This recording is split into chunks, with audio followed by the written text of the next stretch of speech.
Hello everyone, welcome to Examora. Daily current affairs में आपका फिर से स्वागत है। आज के सेशन में हम 29 जून की मोस्ट इंपोर्टेंट न्यूज़ को डिस्कस करने वाले हैं, लेकिन उससे पहले हम डिस्कस करेंगे अपने कुछ इंपोर्टेंट एमसीक्यूज को। तो बढ़ते हैं अपने पहले एमसीक्यू की तरफ। पहला क्वेश्चन है, global liveability index is released by which agency. आपसे पूछा गया है कि ग्लोबल लिवेबिलिटी इंडेक्स किसके द्वारा जारी किया जाता है। तो ये किया जाता है इकोनॉमिस्ट इंटेलिजेंस यूनिट। तो यहाँ पर जो करेक्ट ऑप्शन है वो है option number B, in economics intelligence unit. ठीक है, ये आपको ध्यान रखना है। उसके बाद अगर हम बात करें अपने सारे इंडेक्स की, तो अभी तक जितने भी इंडेक्स जारी हुए हैं उनकी लिस्ट एक बार देख लेते हैं। अगर हम बात करें भारत की ग्लोबल एनवायरमेंटल परफॉर्मेंस इंडेक्स 2022 में, तो भारत की रैंक 180वीं रही है और डेनमार्क ने इस लिस्ट में टॉप किया है। तो भारत की पोजीशन वर्स्ट है।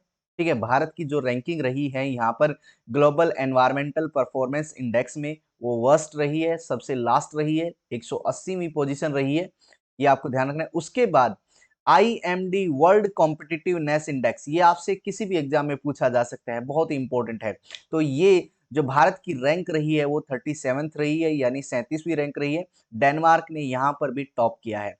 उसके बाद कोर्सेरा ग्लोबल स्किल रिपोर्ट 2022 में भारत की पोजीशन रही है 68वीं और स्विट्जरलैंड ने टॉप किया यहाँ पर। उसके बाद Ookla speed test global index 2022 में भारत की पोजीशन 115वीं रही है। यहाँ पर नॉर्वे और सिंगापुर ने टॉप किया है। ठीक है, इसमें यह देखा जाता है कि इंटरनेट की डाउनलोडिंग और अपलोडिंग स्पीड कितनी है। तो भारत की पोजीशन यहाँ पर 115वीं रही है और नॉर्वे और सिंगापुर ने यहाँ पर टॉप किया है। उसके बाद वर्ल्ड ग्लोबल काउंसलिंग रिपोर्ट 2021 में ग्लोबल गोल्ड रिसाइकलिंग, इसमें रैंक रही है भारत की चौथी। भारत ने 75 टन, अभी हाल ही में आपने ये न्यूज पढ़ी थी, भारत ने 75 टन सोना 2021 में रिसाइकल करके चौथी पोजीशन हासिल की है। तो ये जो आपके लिए रैंकिंग आपके सामने है स्क्रीन पर, ये आपके लिए बहुत ही इंपॉर्टेंट है और किसी न किसी एग्जाम का पार्ट बन सकती है। तो आप इनको जरूर कवर कीजिए। उसके बाद former drinking and water sanitation secretary Dash has been appointed as new chief executive officer of NITI Aayog. NITI Aayog के जो सीईओ थे वो पहले थे अमिताभ कांत, अब उनका रिप्लेसमेंट हो चुका है bye farmer drinking and water sanitation secretary Parameswaran Iyer के द्वारा। तो यहाँ पर जो करेक्ट ऑप्शन है वो है A, option number A, Parameswaran Iyer. ठीक है, तो परमेश्वरम वरन अय्यर ये अब बन गए हैं नीति आयोग के सीईओ। ठीक है, नए सीईओ बने हैं परमेश्वरन अय्यर।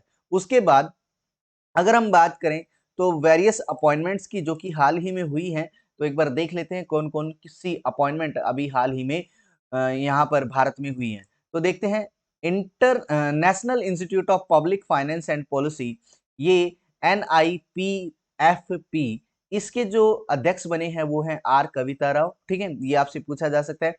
ये बहुत ही इंपॉर्टेंट है, बॉर्डर सिक्योरिटी फोर्स BSF के 29वें डायरेक्टर जनरल बने हैं पंकज कुमार सिंह। ठीक है, ऐसे ही bureau of civil aviation security office, जिसको बोलते हैं BCAS, इसके डायरेक्टर जनरल बने हैं जुल्फिकार हसन। ठीक है, तो ये आपसे पूछा जा सकता है कि जुल्फिकार हसन किस किस एक तरीके से किस ऑर्गेनाइजेशन के डायरेक्टर जनरल है। ठीक है, या फिर bureau of civil aviation security office BCAS के डायरेक्टर जनरल कौन है। ऐसे ही director of central bureau of investigation यानी CBI के डायरेक्टर बने हैं सुबोध कुमार जायसवाल। ऐसे ही director general of central reserve police force यानी CRPF बने हैं कुलदीप सिंह। उसके बाद अगर हम बात करें सशस्त्र सीमा बल SSB के डायरेक्टर जनरल की, तो ये बने हैं SL1000। उसके बाद director general of Indian coast guard ICG, ये हैं VS पठानिया। तो जितने भी ये आपके डायरेक्टर जनरल हैं एक तरीके से CBI के, CRPF के, SSB के, ICG के, तो ये आपके लिए बहुत ही इंपॉर्टेंट है, बहुत ज्यादा इंपॉर्टेंट है। मैं इनको कहूंगा कि ये वेरी वेरी इंपॉर्टेंट है और ये किसी न किसी एग्जाम में आने वाले ही हैं। ठीक है, ये आपको किसी न किसी एग्जाम में जरूर देखने को मिलेंगे। ठीक है, तो आप इनको अच्छे से कवर करेंगे। उसके बाद vice chairman of NITI Aayog, ये है सुमन के बेरी। ठीक है, वाइस चेयरमैन, चेयरमैन कौन होता है, ये होते हैं अपने प्राइम मिनिस्टर, और जो वाइस चेयरमैन है वो है सुमन के बेरी। पहले राजीव कुमार होते थे, अब ये इनको रिप्लेस कर दिया है सुमन के बेरी ने। अगर हम बात करें यूपीएससी के चेयरमैन, ये मनोज सोनी है, और सीएमडी ये हैं एनएसआईसी के, ये है पी उदय कुमार, हाल ही में इनकी अपॉइंटमेंट हुई है। उसके बाद chairman of advisory panel formed by the committee of administrator, ये बने हैं रंजीत बजाज। तो यहाँ पर ये ध्यान रखना, रंजीत बजाज क्या है, chairman of advisory panel formed by COA. और ये जो कमेटी ऑफ एडमिनिस्ट्रेशन ये क्या करेगी, ये एक तरीके से जो day to day all India football federation के डे टू डे इवेंट्स हैं उनको उनकी देखरेख करेगी अपनी ये एडवाइजरी पैनल, और इसको हेड करेंगे रंजीत बजाज जी। ठीक है, तो आपको ध्यान रखना, हाल ही में ये न्यूज थी कि एक कमेटी ऐसी बनाई गई है सुप्रीम कोर्ट ने जो कि ऑल इंडिया फुटबॉल फेडरेशन के डे टू डे अफेयर्स को देखेगी, तो उसके जो हेड हैं वो रंजीत बजाज हैं। उसके बाद director of intelligence bureau IB के डायरेक्टर बने हैं तपन कुमार डेका। ठीक है, तो ये जो इंपॉर्टेंट अपॉइंटमेंट्स थी ये आपके लिए बहुत ही ज्यादा इंपॉर्टेंट है, और आप इनको क्या करेंगे, नोट डाउन करेंगे। उसके बाद which country has conducted its first successful satellite launch using domestic rocket Noori. आपसे पूछा गया है कि किस कंट्री ने कंडक्ट किया है अपना पहला सक्सेसफुल सैटेलाइट लॉन्चिंग को, और उसके जो रॉकेट का नाम था वो था नूरी। तो जो नूरी रॉकेट है वो है साउथ कोरिया का। ठीक है, तो यहाँ पर जो करेक्ट ऑप्शन है वो है ऑप्शन नंबर ई, साउथ कोरिया, और साउथ कोरिया ने अपना पहला सैटेलाइट लॉन्चिंग सक्सेसफुल किया है।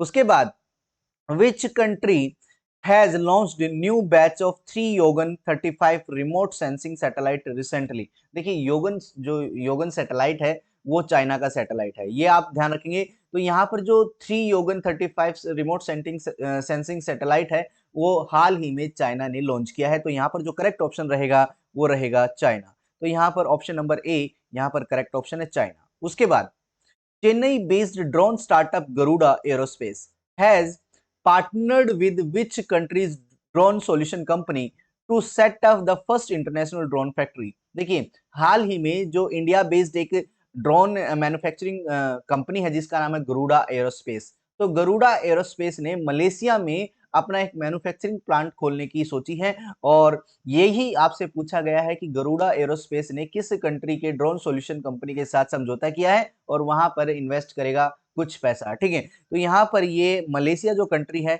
ये राइट ऑप्शन है। तो मलेशिया में गरुड़ा एरोस्पेस ने अपना मैन्युफैक्चरिंग प्लांट खोलने की सोची है।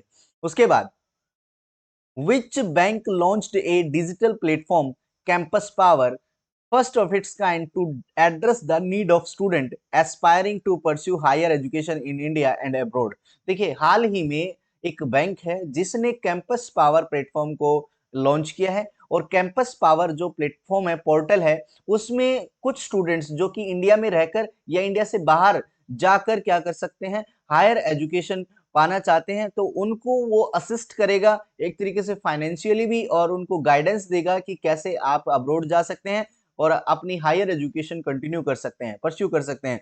तो ये है जो ये कैंपस पोर्टल है, ये स्टार्ट किया है आईसीआईसीआई बैंक ने। तो यहाँ पर जो करेक्ट ऑप्शन है वो है ऑप्शन नंबर ई, आईसीआईसीआई बैंक। ठीक है, तो यहाँ पर आपको ध्यान रखना है कैंपस पावर पोर्टल किसने शुरू किया है, आईसीआईसीआई बैंक। उसके बाद who has been appointed as director of intelligence bureau, यानी आईबी के डायरेक्टर जनरल कौन बने हैं, ये बने हैं तपन कुमार डेका। तो यहाँ पर जो करेक्ट ऑप्शन है वो है ऑप्शन नंबर सी। उसके बाद who has been reappointed as the chief of research and analyzing wing, यानी रो के चीफ कौन बने हैं। तो रो के जो चीफ हैं वो पहले भी सामंत कुमार गोयल थे, अब इनका जो टेन्योर है वो बढ़ा दिया गया है। तो यहाँ पर जो करेक्ट ऑप्शन है वो है option number A, Samant Kumar Goel रो के चीफ बने हैं। उसके बाद who has been appointed as acting president of Indian Olympic association, Indian Olympic association के एक्टिंग प्रेसिडेंट कौन है, तो ये हैं अपने अनिल खन्ना।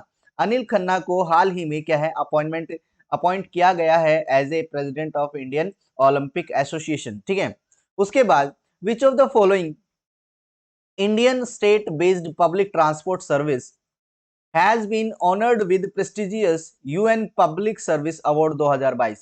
देखिए 2022 का जो यूएन का पब्लिक सर्विस अवार्ड है, उस अवार्ड को जीता है अपने एक किसी स्टेट पब्लिक ट्रांसपोर्ट सर्विस ने। ठीक है, स्टेट पब्लिक ट्रांसपोर्ट सर्विस ने जीता है यूएन पब्लिक सर्विस अवार्ड 2022। तो आपको बताना है कि वो किस स्टेट की ट्रांसपोर्ट सर्विस थी जिसने ये अवार्ड जीता है। तो ये जीता है ओडिशा की मो बस ट्रांसपोर्ट सर्विस ने। मो बस ट्रांसपोर्ट सर्विस ने, जो कि ओडिशा की सर्विस है, बस ट्रांसपोर्ट सर्विस है, इसने जीता है यूएन पब्लिक सर्विस अवार्ड 2022। ये हमारे लिए एक बहुत ही गर्व की बात है कि इतना बड़ा अवार्ड एक बस ट्रांसपोर्ट सर्विस जीत रही है। तो यहाँ पर जो ओडिशा की मो बस है उसने जीता है यूएन पब्लिक सर्विस अवार्ड 2022। तो यहाँ पर करेक्ट ऑप्शन रहेगा डी ऑप्शन। उसके बाद international day against drug abuse and illicit trafficking 2022 is celebrated on which of the following day. आपको बताना है कि international day against drug abuse and illicit trafficking 2022 किस दिन मनाया जाता है। तो ये मनाया जाता है 26 जून को। ठीक है, तो 26 जून यहाँ पर करेक्ट ऑप्शन रहेगा, ई ऑप्शन यहाँ पर करेक्ट है।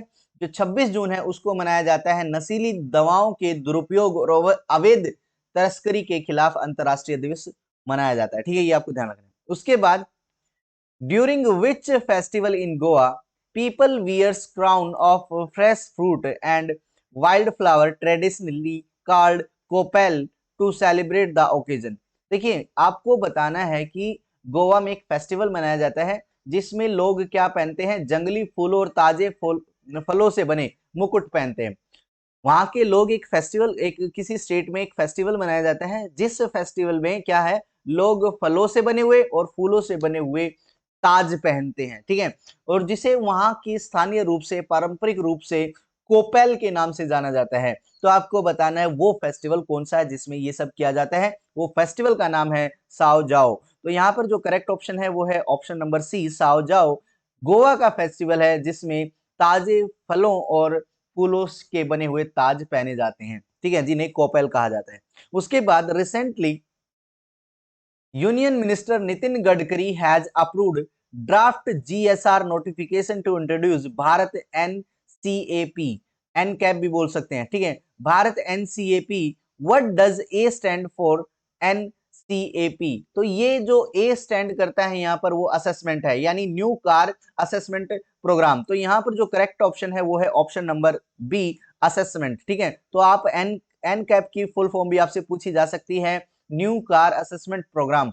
तो ये जो स्टार्ट किया है ये अपने यूनियन मिनिस्टर नितिन गडकरी ने स्टार्ट किया है। इसमें क्या किया जाएगा, एक तरीके से जो न्यू कार्स हैं, मैन्युफैक्चरिंग प्लांट्स हैं, उनको एक टेस्ट से गुजरना पड़ेगा, एक तरीके से सेफ्टी जो टेस्ट होता है उससे गुजरना पड़ेगा। और क्या है, उन नई कारों को क्या दिया जाएगा, एक ग्रेड के रूप में रैंकिंग दी जाएगी, एक तरीके से ग्रेड पॉइंट दिए जाएंगे जिसमें उनका पता चलेगा सेफ्टीज का। ठीक है, सेफ्टी फीचर्स का। अगर हम बात करें international day in support of victims of torture is conducted by the United nation in which of the following day.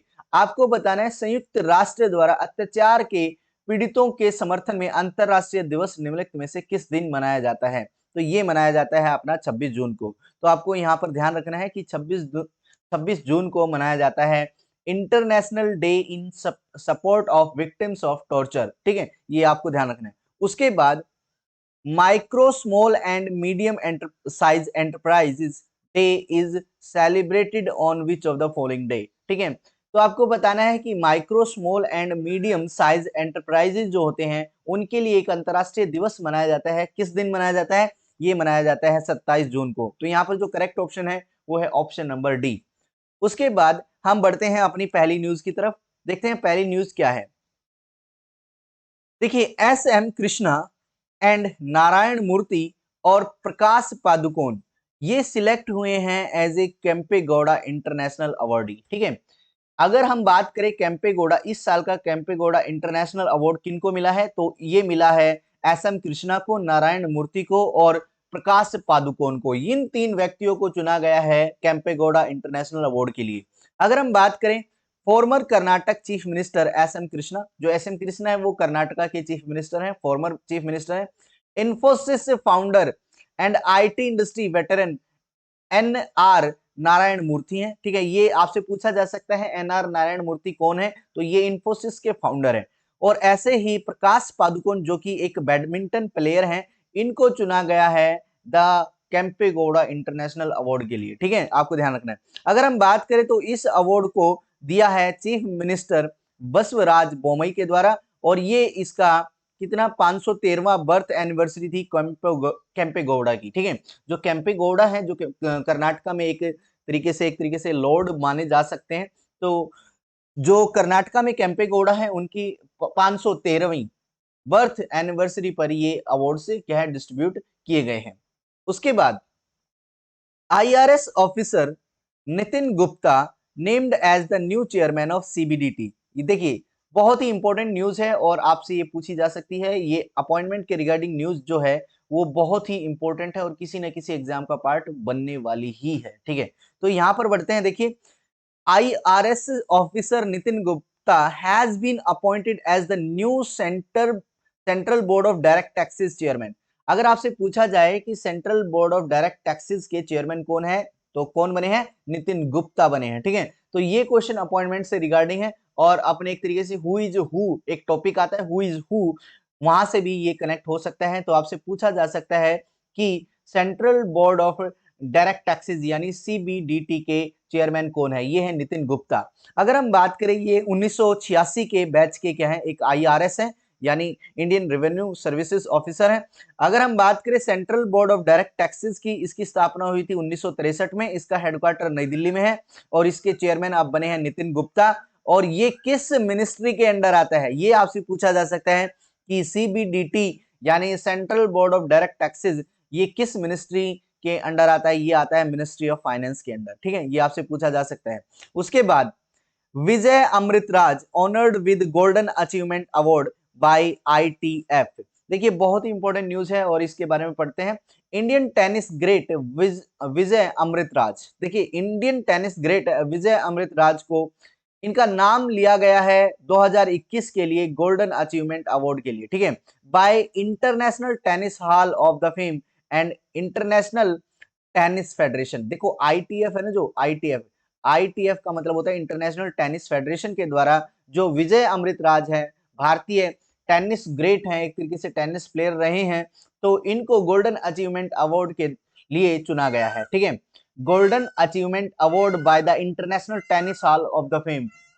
ठीक है, इस अवार्ड के लिए चुना गया है इंटरनेशनल टेनिस फेडरेशन के द्वारा। ठीक है, अगर हम बात करें इंटरनेशनल टेनिस फेडरेशन के हेडक्वार्टर की, तो ये है यूनाइटेड किंगडम में, लंदन के यूनाइटेड किंगडम में, सॉरी यूनाइटेड किंगडम के लंदन में। अगर हम बात करें इंटरनेशनल टेनिस फेडरेशन की स्थापना की, तो 1 मार्च 1913 को इसकी स्थापना की गई थी। इंटरनेशनल टेनिस फेडरेशन के प्रेसिडेंट हैं डेविड हैगर्टी। ठीक है, डेविड हैगर्टी क्या है? इंटरनेशनल टेनिस फेडरेशन के प्रेसिडेंट है। तो आपसे पूछा जा सकता है इंटरनेशनल टेनिस फेडरेशन के हेडक्वार्टर की, जो कि लंदन में है। अगर हम बात करें इसकी स्थापना की, तो 1 मार्च 1913 में इसकी स्थापना हुई थी और इसके प्रेसिडेंट है डेविड हैगर्टी। उसके बाद Bharat electronics signed an MOU with Belarusian company for supply of airborne defence suite. Airborne defence suite की एक तरीके से सप्लाई के लिए भारत इलेक्ट्रॉनिक्स कंपनी ने बेलारूसियन कंपनी के साथ MOU साइन किया है। इसके बारे में डिटेल पढ़ते हैं। देखिए भारत इलेक्ट्रॉनिक लिमिटेड, जिसे भेल के नाम से जानते हैं, बहुत ही इंपॉर्टेंट है। ठीक है, भेल, तो भेल के बारे में आपसे पूछा जा सकता है इसका हेडक्वार्टर कहाँ है, इसके डायरेक्टर कौन है, ठीक है, इसकी स्थापना कब हुई। तो भेल ने क्या किया है, एक मेमोरेंडम ऑफ यूनिट्स पर, मेमोरेंडम ऑफ अंडरस्टैंडिंग पर साइन किया है। किसके साथ किया है? ये बेलारूस की कंपनी है, defence initiative aero private limited India में। एक तरीके से देखो बेलारूसियन कंपनी का एक मैन्युफैक्चरिंग प्लांट इंडिया में है, जिसे कहा जाता है defence initiative arrow private limited India, एक सब्सिडरी है जो कि DI बेलारूस की है। ठीक है, तो इस कंपनी के साथ भेल ने क्या किया है, मेमोरेंडम ऑफ अंडरस्टैंडिंग पर साइन किए हैं, ताकि जो डिफेंस ऑर्नामेंट्स हैं उनका आदान प्रदान हो सके। अगर हम बात करें तो भेल की जो स्थापना हुई थी वो हुई थी 1954 में। इसका हेडक्वार्टर भेल का है वो है बेंगलुरु और इसके चेयरमैन और मैनेजिंग डायरेक्टर हैं, CMD हैं आनंदी रामालिंगम। तो आपसे बहुत बार पूछा जा चुका है ये कि भेल के चेयरमैन और MD CEO कौन है। ठीक है, तो चेयरमैन एंड मैनेजिंग डायरेक्टर हैं भेल के आनंदी रामालिंगम। ठीक है, तो आपके लिए बहुत ही इंपॉर्टेंट पॉइंट है, बहुत ही इंपॉर्टेंट क्वेश्चन बन सकता है ये, और आप इसको याद रखेंगे, ठीक है। तो भेल के चेयरमैन और मैनेजिंग डायरेक्टर रहेंगे आनंदी रामलिंगम। ऐसे ही अगर हम बात करें तो ये है भेल के एग्जीक्यूटिव डायरेक्टर, ये है विनय कुमार कटियाल। विनय कुमार कटियाल क्या है, एग्जीक्यूटिव डायरेक्टर हैं भेल के। तो आपसे पूछा जा सकता है सीएमडी के बारे में भी और एग्जीक्यूटिव डायरेक्टर के बारे में भी, ठीक है। उसके बाद हम बढ़ते हैं आगे। 4 day Ambubachi Mela at Kamakhya temple in Guwahati held, ठीक है। एक तरीके से देखिए ये बताया गया है कि गुवाहाटी में जो एक बहुत ही प्रसिद्ध एक मंदिर है जिसका नाम है कामाख्या देवी मंदिर। कामाख्या देवी मंदिर पर 4 दिन का जो 4 दिवसीय जो अंबुबाची मेला है वो आयोजित हुआ था, ठीक है। अगर हम बात करें तो जो श्रद्धालु है यहाँ पर उन्होंने क्या है एक तरीके से पार्टिसिपेट किया है 4 दिन के अंबुबाची मेला में, ठीक है, जो कि असम के एक बहुत ही प्रख्यात मेला जिसका नाम है कामाख्या टेम्पल में आयोजित हुआ था, ठीक है। एक तरीके से जो कामाख्या मंदिर है वो असम का क्या पूरे भारत का एक बहुत ही प्रसिद्ध टेम्पल है और यहाँ पर 4 दिन का एक मेला लगता है जिसे कहा जाता है अंबुबाची मेला, ठीक है। अगर हम बात करें तो यहाँ पर जो हेड प्रिस्ट हैं इन्होंने जो माँ कामाख्या देवालय के जो हेड प्रिस्ट है इन्होंने जिनको कहा जाता है बोरदोलाई, ठीक है, और इनका नाम है काबीनाथ शर्मा। इन्होंने एक्सप्लेन किया है कि जो प्रवृत्ति was used to symbolically close the temple door for 4 days as the part of rites, ठीक है। एक वहां पर एक रिचुअल है, एक राइट्स है जिसमें क्या किया जाता है, उस कामाख्या देवी मंदिर का दरवाजा 4 दिन के लिए बंद कर दिया जाता है। ऐसा माना जाता है, वहां का जो फेथ है ये है कि जो वहां पर कामाख्या देवी मंदिर है उनको मेंस्ट्रुएशन होते हैं, ठीक है।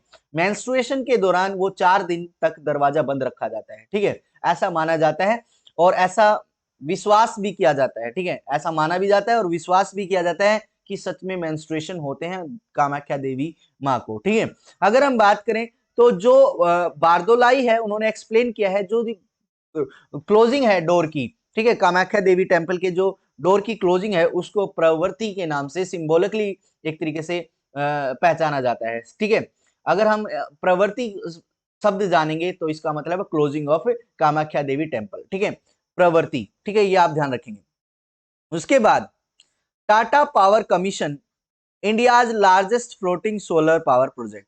देखिए टाटा पावर्स ने कमीशन किया है इंडिया का सबसे बड़ा फ्लोटिंग सोलर पावर प्रोजेक्ट को। अगर हम बात करें तो टाटा पावर्स ने सोलर सिस्टम के लिए क्या किया है, एक इंडिया का largest floating solar power project launch किया है और ये कयामकुलम केरला में एक तरीके से इसकी लॉन्चिंग हुई है। कयामकुलम केरला में इसकी लॉन्चिंग हुई है और टाटा पावर्स ने ये कमीशन किया है और ये इंडिया का लार्जेस्ट सोलर पावर प्रोजेक्ट है। इंडिया का लार्जेस्ट सोलर पावर प्रोजेक्ट है, एक तरीके से फ्लोटिंग सोलर पावर प्रोजेक्ट है, ठीक है, पानी के ऊपर लगाया गया floating solar power project Kayamkulam Kerala में है, ठीक है। तो आपसे ये स्टैटिक जीके का भी पार्ट हो सकता है, स्टैटिक जीके के रूप में भी पूछा जा सकता है और करंट के रूप में भी पूछा जा सकता है।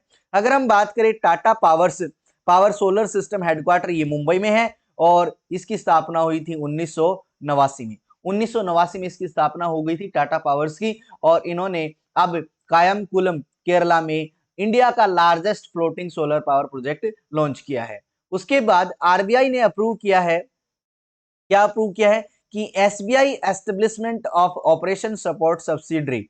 देखिए हाल ही में आरबीआई ने अप्रूव किया है कि एसबीआई अपना एक सब्सिडरी ओपन कर सकता है और ये subsidiary as a operation support subsidiary के रूप में काम कर सकता है, ठीक है। ध्यान से सुनिए कि आरबीआई ने हाल ही में अप्रूव किया है कि एसबीआई एक ऐसी सब्सिडरी की स्थापना कर सकता है, एस्टेब्लिशमेंट कर सकता है जो as a operation support subsidiary के रूप में काम करेगा। अगर हम बात करें रिजर्व बैंक ऑफ इंडिया की तो इन्होंने स्टेट बैंक ऑफ इंडिया को प्रिलिमिनरी अप्रूवल दे दिया है कि वो एक ऑपरेशन सपोर्ट सब्सिडरी की स्थापना कर सकता है, जिसका काम ये रहेगा, जिसका मेन जो उद्देश्य रहेगा वो रहेगा कॉस्ट टू इनकम रेशो को रिड्यूस करना। एक तरीके से देखिए अगर कॉस्ट ज्यादा है और इनकम कम है तो कॉस्ट टू इनकम रेशो क्या होता है, हाई होता है, तो इसमें बेनिफिट कम होता है। अगर हम बात करते हैं बैंक के लिए कॉस्ट टू इनकम रेशो अगर जितना कम होता है उतना ही अच्छा होता है, तो इस कॉस्ट टू इनकम रेशो को कम करने के लिए रिजर्व बैंक ने एसबीआई को अप्रूवल दे दिया है कि आप एक सब्सिडरी चला सकते हैं। अगर हम बात करें तो इसके लिए एसबीआई सबसे पहले एक पायलट प्रोग्राम को लॉन्च करेगा, यानी ये देखेगा, ये प्रोग्राम लॉन्च करके ये देखेगा कि सब्सिडरी सच में काम करती है, इफेक्टिव है या नहीं है। अगर हम बात करें एसबीआई के अपने चेयरमैन की, तो एसबीआई के चेयरमैन है दिनेश कुमार खरा। इन्होंने क्या है इस सब्सिडरी की एस्टेब्लिशमेंट की एक तरीके से जानकारी दी है। अगर हम बात करें एसबीआई के चेयरमैन की, तो दिनेश कुमार खरा है और एसबीआई का हेडक्वार्टर मुंबई में है और इसकी स्थापना हुई थी 1 जुलाई 1955 को। तो आपसे एसबीआई के रिगार्डिंग पूछा जा सकता है कि इसका चेयरमैन कौन है, इसका हेडक्वार्टर कहां पर और इसकी स्थापना कब हुई थी। उसके बाद देखिए IRARC Ashwani Kulkarni Avinash Kulkarni to head India debt resolution company, इनके बारे में पढ़ते हैं। देखिए the chief government of India resurgence asset and reconstruction firm, जिसको बोलते हैं IRARC। ठीक है, फिर से पढ़ते हैं, India resurgence asset reconstruction firm, जिसको बोलते हैं IRARC। इसके चीफ अविनाश कुलकर्णी को चुना गया है as the head of India debt decision firm IDRCL। ठीक है, तो आपके लिए बहुत ही अच्छी बैंकिंग न्यूज है। एक तरीके से बैंक के एग्जाम में ये पूछी जा सकती है कि रिसर्जेंस असेट रिकंस्ट्रक्शन फर्म के चीफ को कहां पर चुना गया है। तो ये जो अविनाश कुलकर्णी है, इनको चुना गया है as a India debt decision firm के हेड के रूप में इनको चुना गया है। ठीक है, आपको ध्यान रखना है। अगर हम बात करें जो अविनाश कुलकर्णी जी हैं, ये एसबीआई के वेटरन भी रह चुके हैं। ठीक है, ये बहुत ही एक प्रख्यात एसबीआई के वेटरन है, एक तरीके से कह सकते हैं एसबीआई के डिप्टी चेयरमैन भी रह चुके हैं। अगर हम बात करें कुलकर्णी की जो अपॉइंटमेंट है वो किसके द्वारा है कि मतलब इसने जो अपॉइंटमेंट ने फॉलो किया है एसबीआई के वेटरन नटराजन सुंदर को। देखिए हाल ही में जो कुलकर्णी की अपॉइंटमेंट हुई है और नटराजन सुंदर की अपॉइंटमेंट हुई है, एक साथ हुई है।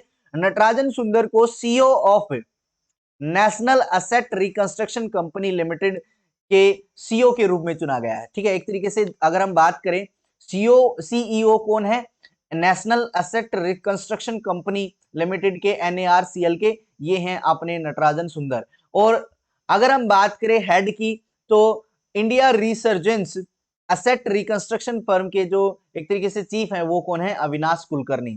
तो आप ध्यान देंगे ये दोनों आपके लिए इंपॉर्टेंट है, दोनों की अपॉइंटमेंट एक साथ होती है। ठीक है, उसके बाद in space authorises India's first set of space startup to launch payload. देखिए पेलोड लॉन्च करने के लिए भारत के पहले स्पेस स्टार्टअप को अधिकृत कर दिया है इन स्पेस ने। ठीक है, अगर हम बात करें Indian space promotion and authorisation centre, ठीक है, ये बहुत ही इंपॉर्टेंट है, इसकी आप फुल फॉर्म याद रखेंगे इन स्पेस की। ठीक है, तो इन स्पेस क्या है, इन स्पेस है Indian space promotion and authorisation centre. ठीक है, इसने क्या किया है, एक प्राइवेट इंडियन प्राइवेट फर्म्स को क्या कहा है, ऑथोराइज किया है कि आप भी क्या कर सकते हैं, स्पेस फील्ड में अपना योगदान दे सकते हैं, आप भी इक्विपमेंट सैटेलाइट्स वगैरह बना सकते हैं और आप प्राइवेटली क्या है इनको लॉन्च कर सकते हैं। ठीक है, तो Indian space promotion authorisation centre ने क्या किया है, एक ऑथोराइजिंग इंडियन प्राइवेट फर्म एक तरीके से स्टार्ट किया है, authorising private firms making the beginning of private space sector launches in India. आप समझ गए होंगे कि भारत में जो प्राइवेट सेक्टर के लॉन्चेस हैं इंडिया में, उनको ऑथोराइज किया है इन स्पेस ने, ताकि जो प्राइवेट फर्म है वो भी क्या है एक तरीके से स्पेस प्रोग्राम्स में क्या कर सके, अपना पार्टिसिपेशन कर सके। तो ये आपके लिए बहुत ही इंपॉर्टेंट न्यूज है और आपसे पूछा जा सकता है कि इन स्पेस कौन है, इन स्पेस के फुल फॉर्म क्या है और इन स्पेस ने किस चीज को ऑथोराइज किया है। ठीक है, ये आपसे पूछा जा सकता है। अगर हम बात करें इन स्पेस के हेडक्वार्टर की, तो इसका हेडक्वार्टर अहमदाबाद में है। ठीक है, इन स्पेस का हेडक्वार्टर कहां पर है, अहमदाबाद में, ये आपको ध्यान रखना है। अगर हम बात करें इसरो की, तो इसरो का हेडक्वार्टर है बेंगलुरु में। अगर हम बात करते हैं largest bacteria in the world, ये डिस्कवर्ड किया गया है कैरेबियन मैंग्रोव स्वैम्प में, यानी कैरेबियन मैंग्रोव दलदल में खोजा गया है दुनिया का सबसे बड़ा बैक्टीरिया। उसके बारे में बात करें, देखिए क्या है, कैरेबियन मैंग्रोव स्वैम्प, जो कैरेबियन का मैंग्रोव स्वैम्प यानी दलदल है, उसमें पाया गया है दुनिया का सबसे बड़ा बैक्टीरियम। ठीक है, एक तरीके से बैक्टीरिया। अगर हम बात करें तो इसकी जानकारी दी है जीन मारिया वोलैंड ने, जो कि एक बायोलॉजिस्ट हैं, और ये लॉरेंस बर्कले नेशनल लेबोरेटरी से संबंध रखती हैं। ठीक है, तो जीन मारिया वोलैंड ने इसकी जानकारी दी है कि जो लार्जेस्ट बैक्टीरिया है वर्ल्ड का, वो कहां पर पाया गया है, कैरेबियन मैंग्रोव स्वैम्प यानी दलदल में पाया गया है। उसके बाद Togo and Gabon become the Commonwealth association member. देखिए, टोगो और गैबोन को हाल ही में शामिल किया गया है कॉमनवेल्थ एसोसिएशन में। अगर हम बात करें डिटेल की, देखिए अगर हम कॉमनवेल्थ नेशन की बात करें तो टोगो और गैबोन को शामिल करने के बाद जो कॉमनवेल्थ नेशंस हैं वो लगभग 56 मेंबर हो चुके हैं। टोटल कितने हो चुके हैं, 56 हो चुके हैं। किसको शामिल करने के बाद, ये टोगो और गैबोन को शामिल करने के बाद जो कॉमनवेल्थ के मेंबर है वो 56 हो चुके हैं।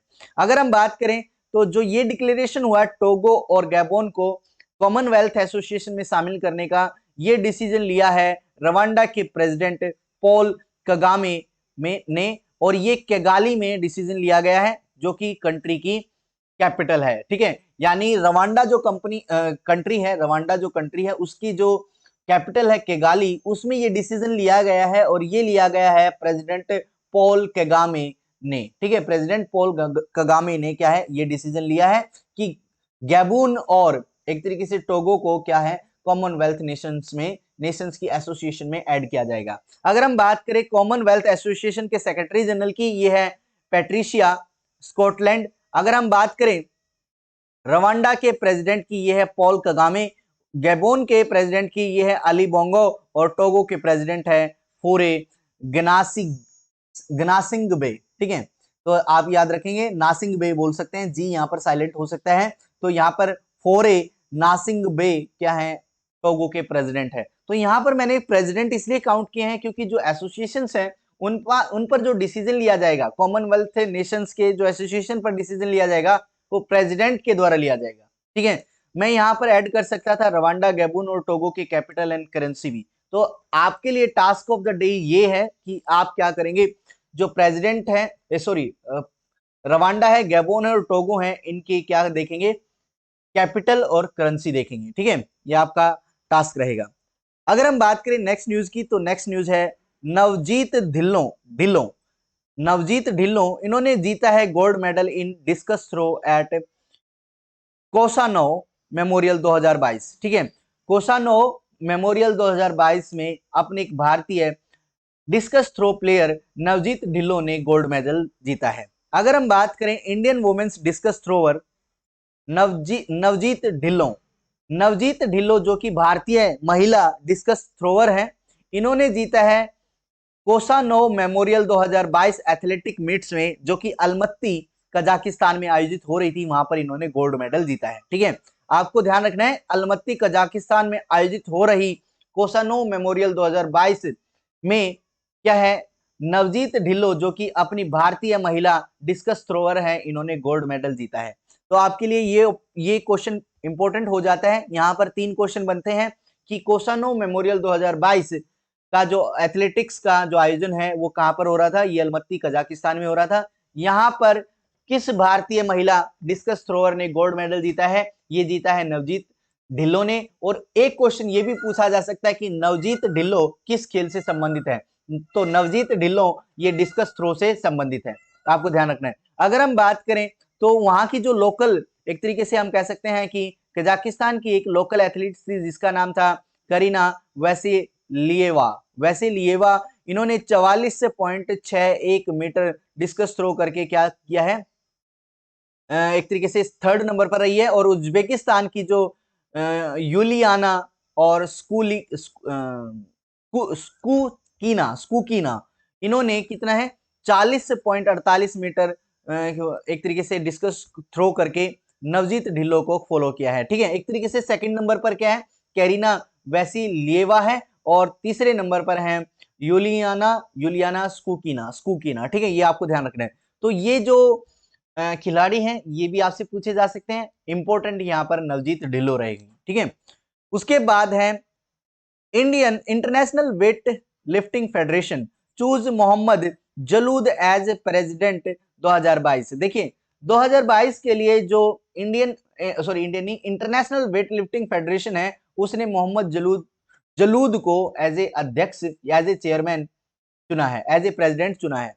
अगर हम बात करें इंटरनेशनल वेट लिफ्टिंग फेडरेशन की, तो इन्होंने एक बहुत ही सब्सटेंशियल प्रोग्रेस दिखाई है और इन्होंने मोहम्मद जलूद को, ठीक है, एज ए प्रेसिडेंट इलेक्ट किया है। मोहम्मद जलूद को एज ए प्रेसिडेंट इलेक्ट किया है इंटरनेशनल वेट लिफ्टिंग फेडरेशन ने, ठीक है। अगर हम बात करें तो इंटरनेशनल वेट लिफ्टिंग फेडरेशन का जो हेडक्वार्टर है वो लाउजेन स्विट्जरलैंड में है और ये इसमें इंटरनेशनल वेट लिफ्टिंग फेडरेशन में लगभग 192 मेंबर आते हैं, ठीक है। 192 मेंबर कंट्रीज हैं और इसकी स्थापना कब हुई थी? 1905 में हुई थी। तो आपके लिए बहुत ही इंपॉर्टेंट है, आप इसको नोट डाउन करेंगे। उसके बाद खुशी Patel from UK is crowned miss India world wide 2022। 2022 के लिए मिस इंडिया वर्ल्ड वाइड का खिताब जीता है खुशी पटेल ने, जो कि यूके की रहने वाली है। अगर हम बात करें तो longest running Indian beauty peasant outside India miss India world wide 2022 का आयोजन हुआ था, जिसमें खुशी पटेल ने क्या है, ये खिताब जीता है। खुशी पटेल यूके में एक बायोमेडिकल स्टूडेंट है, ये आपको ध्यान रखना है। जैसे मानुषी छिल्लर थी, ऐसे ही क्या है, ब्रिटिश बायोमेडिकल स्टूडेंट रही हैं खुशी पटेल और इसने जीता है मिस इंडिया वर्ल्ड वाइड 2022 का खिताब। अगर हम बात करें श्रुतिका माने, ये सेकंड रनअप रही हैं, यानी थर्ड पोजीशन पर रही हैं। और वदेही डोंगरे ये यूएस से हैं और ये फर्स्ट रनर अप रही हैं, यानी दूसरे नंबर पर रही हैं। जीता खुशी पटेल ने है, दूसरे नंबर पर विदेही डोंगरे रही हैं और तीसरे नंबर पर रही है श्रुति माने, ठीक है। अगर हम बात करें गुइना की एक रोशनी रजाक है जो कि miss tin India world wide बनी है। Miss tin India world wide 2022 बनी है गुइना की रोशनी रजाक, ठीक है, ये आपके लिए इंपॉर्टेंट है। उसके बाद धनलक्ष्मी बनी है तीसरी fastest India women in 200 metre race. देखिए अगर हम बात करें 200 मीटर की, जो सबसे तेज भारतीय महिला बनी है वो कौन है? तीसरी भारतीय महिला, ये याद रखना, तीसरी सबसे तेज भारतीय महिला बनी है वो है धनलक्ष्मी। अगर हम बात करें ए स्प्रिंटर शेखर, ये हैं धनलक्ष्मी, इन्होंने रन किया है personal best time to win 200 metre gold at Kosanov memorial athletics. देखिए कोसानो मेमोरियल एथलेटिक्स जो कि हाल ही में कहां पर, अलमत्ती, कहां पर हो रहे थे आयोजित? यहां पर आपने देखा था अलमत्ती, कहां पर, कजाकिस्तान में आयोजित हो रहे थे, ठीक है। अलमत्ती कजाकिस्तान में आयोजित हो रहे एक तरीके से कोसानो मेमोरियल एथलेटिक्स में जो स्प्रिंटर धनलक्ष्मी है, उन्होंने क्या किया है, अपना ही बेस्ट पर्सनल टाइम दिया है, एक तरीके से अपना ही रिकॉर्ड तोड़ दिया है और ये बन गई है इंडिया की third fastest Indian women sprinter. और इन्होंने कितना टाइम लिया है? अगर हम बात करें हेमा दास की, तो हेमा दास का जो रिकॉर्ड रहा है वो 22.88 सेकंड का रहा है, ये फर्स्ट नंबर पर है। ये सेकंड नंबर पर हेमा दास है और फर्स्ट नंबर पर रही हैं सरस्वती साहा, इन्होंने 22.82 सेकंड का समय लेकर क्या है 200 मीटर की जो स्प्रिंटिंग रेस है उसको, स्प्रिंटर रेस है उसको कंप्लीट किया था। उसके बाद अगर हम बात करें धनलक्ष्मी की, तो धनलक्ष्मी तीसरे नंबर पर हैं और इन्होंने 23 सेकंड में ये दौड़ कंप्लीट की है, ठीक है। तो आपसे पूछा जा सकता है नंबर 1 कौन है? सरस्वती साहा है और दूसरे नंबर पर हेमा दास है और तीसरे नंबर पर धनलक्ष्मी है। ये भारत की तीसरे नंबर पर सबसे तेज दौड़ने वाली, 200 मीटर में तेज दौड़ने वाली धावक है। उसके बाद अगर हम बात करें केरला गवर्नमेंट की, ठीक है, इन्होंने मेडिसेप स्कीम को स्टार्ट किया है स्टेट में, ठीक है। मेडिसेप डिटेल पढ़े तो क्या है, देखिए केरला स्टेट गवर्नमेंट ने इशू किया है एक ऑर्डर जिसमें क्या है, हाँ वो इंप्लीमेंट करेंगे मेडिकल इंश्योरेंस जिसका नाम है मेडिसेप। तो केरला गवर्नमेंट के द्वारा एक तरीके से इंश्योरेंस पॉलिसी जो स्टार्ट की गई है वो है, हेल्थ इंश्योरेंस पॉलिसी जो स्टार्ट की है उसका नाम है मेडिसेप, ठीक है। मेडिसेप में क्या होगा, ये जो भी गवर्नमेंट एम्प्लॉय है या पेंशनर है उनको एक प्रोग्राम के अंडर लिया जाएगा जिसमें उनका क्या है, एक बीमा किया जाएगा, हेल्थ इंश्योरेंस किया जाएगा, और जो हेल्थ इंश्योरेंस की जो एक तरीके से चार्जेस हैं वो उनकी तनख्वाह में से या एक तरीके से सैलरी में से, पेंशन में से काट लिए जाएंगे। ठीक है, तो ये केरला गवर्नमेंट का एक बहुत ही अच्छा इनिशिएटिव है, जिसमें पेंशनर और एम्प्लॉयर्स को, गवर्नमेंट एम्प्लॉइज को क्या दिया जाएगा, एक एक तरीके से हेल्थ इंश्योरेंस दिया जाएगा। ठीक है, अगर हम बात करें केरला के गवर्नर की, तो ये है आरिफ मोहम्मद खान, और यहाँ की कैपिटल है तिरुवनंतपुरम, और चीफ मिनिस्टर हैं पिनराई विजयन। तो ये आपके लिए इंपॉर्टेंट न्यूज थी और आप इसको कवर करेंगे। उसके बाद जॉर्ज फर्नांडिस जो कि हमारे यूनियन मिनिस्टर भी रहे हैं, इनकी जो बायोग्राफी है वो अगले महीने क्या होगी, प्रकाशित होगी। डिटेल पढ़े तो क्या है, देखिए, ए न्यू बायोग्राफी और one of the most fire brand union leader and former central minister George Fernandes हमारे क्या है, ये केंद्रीय मंत्री भी रहे हैं। इनकी जो बायोग्राफी है वो हाल ही में रिलीज होने वाली है। ठीक है, और जो ये बायोग्राफी है ये किसके द्वारा प्रकाशित होगी, ये पेंगुइन रैंडम हाउस इंडिया के द्वारा ये प्रकाशित होगी। ठीक है, अगर हम बात करें तो the life and times of George Fernandes के नाम से ये क्या है, बायोग्राफी लॉन्च होने वाली है। ठीक है, तो आपको ध्यान रखना है, ये जो बायोग्राफी का नाम रहेगा वो रहेगा the life and the times of George Fernandes. ये लिखी गई है राहुल रामागुंडम के द्वारा, रामागुंडम। ठीक है, राहुल रामागुंडम के द्वारा लिखी जाएगी the life and time of George Fernandes. ठीक है, ये जीवनी है अपने सेंट्रल मिनिस्टर जॉर्ज फर्नांडिस के जीवनी के बारे में, एक तरीके से लाइफ के बारे में। ठीक है, तो आपके लिए बहुत ही इंपॉर्टेंट न्यूज है ये। आपसे पूछा जा सकता है कि जो जॉर्ज फर्नांडिस की जीवनी है उसका नाम क्या है, the life and times of George Fernandes, किसके द्वारा लिखी जाएगी, ये राहुल रामागुंडम के द्वारा लिखी जाएगी। और इसको कौन प्रकाशित करेगा, इसको प्रकाशित करेगा पेंगुइन रैंडम हाउस इंडिया। ठीक है, उसके बाद father of Indian PSU doctor V Krishnamurthy passed away. हाल ही में भारतीय सार्वजनिक उपक्रमों के जनक माने जाने वाले डॉक्टर वी कृष्णमूर्ति का निधन हो गया है। अगर हम बात करें, वी कृष्णमूर्ति ये former chairman of public sectors undertaking थे। देखिए, such as Bharat heavy electricals limited, भेल के भी ये चेयरमैन रह चुके हैं। ठीक है, steel authority of India, SAIL के भी ये चेयरमैन रह चुके हैं। मारुति उद्योग, नाउ मारुति सुजुकी के भी ये चेयरमैन रह चुके हैं।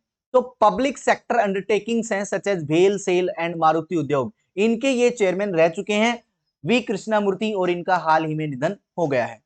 अगर हम बात करें तो इन्होंने सेवा कहां पर भी दी है, secretary of industry for the government of India. देखिए, इन्होंने industry for the government of India के सेक्रेटरी के रूप में भी क्या है, अपनी सेवाएं प्रदान की हैं, और ये मेंबर रहे हैं प्लानिंग कमीशन के और प्राइम मिनिस्टर कमेटी के। बहुत सारी कमेटीज में प्राइम मिनिस्टर की बहुत सारी कमेटी बनती है, तो उनके ये मेंबर रहते थे। ठीक है, तो वी कृष्णमूर्ति हमारे लिए बहुत ही इंपॉर्टेंट एमिनेंट पर्सनैलिटी रही थे, तो इनका हाल ही में निधन हो गया है।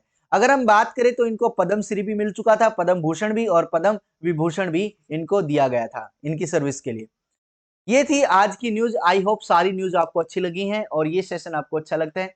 अगर ये सेशन सच में अच्छा लगता है तो लाइक कीजिए, शेयर कीजिए और सब्सक्राइब कीजिए चैनल को। Thank you very much.